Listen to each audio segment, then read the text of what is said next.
బెత్లెహేము ప్రపంచానికి నడిబొడ్డాడు. It's the centre place for entire earth. అంటే యాక్సెసిబిలిటీ, ఎవరు ఎక్కడి నుండి వచ్చినా ఆ నడిబొడ్డు లాంటి ప్రాంతం బెత్లెహేంలో రావచ్చు. తర్వాత ఒకవేళ యేసు ప్రభు రాజభవనంలో పుడితే ఎవరికి అందుబాటులో ఉంటాడు ఆయన? రాజభవన్లో ఎంట్రీ ఉంటుందా? అందరికీ మరి అక్కడ అనుమతి లేదు కదా. కానీ పశువుల పాకలో జన్మించినాడు అంటే ప్రభుది ఎంత దీనమైన పుట్టుక, దీనమైన పుట్టుక. ఎవరన్నా వెళ్ళొచ్చు, చూడొచ్చు యేసయ్యను.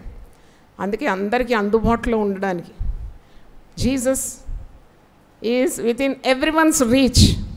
అంటే ఎవరైనా, ఆయన సర్వలోకానికి దేవుడు కదా, సర్వలోక రక్షకుడు కదా, ఎవరైనా ఆయన నామాన్ని ధరించుకోవాలంటే any time it is possible. అయితే దీనత్వం ఇక్కడ కొట్టొచ్చినట్టు మనకు కనబడుతుంది క్రీస్తు పుట్టుకలో.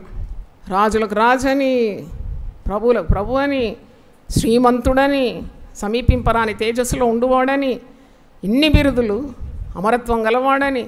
కానీ పుట్టింది పశువుల పాక, పెరిగింది ఒక వడ్రంగి కుటుంబంలో. నజరేతులో పెరిగినాడట, బెత్లెహేంలో పుట్టి నజరేతులో నజరేత్ ఒక మోస్ట్ మరి hopeless place on the face of earth.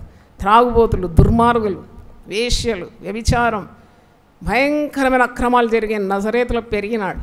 అంటే ఇవన్నీ చూసినప్పుడు మనకు చాలా ఆశ్చర్యం అవుతుంది క్రిస్మస్ గురించి ధ్యానిస్తుంటే.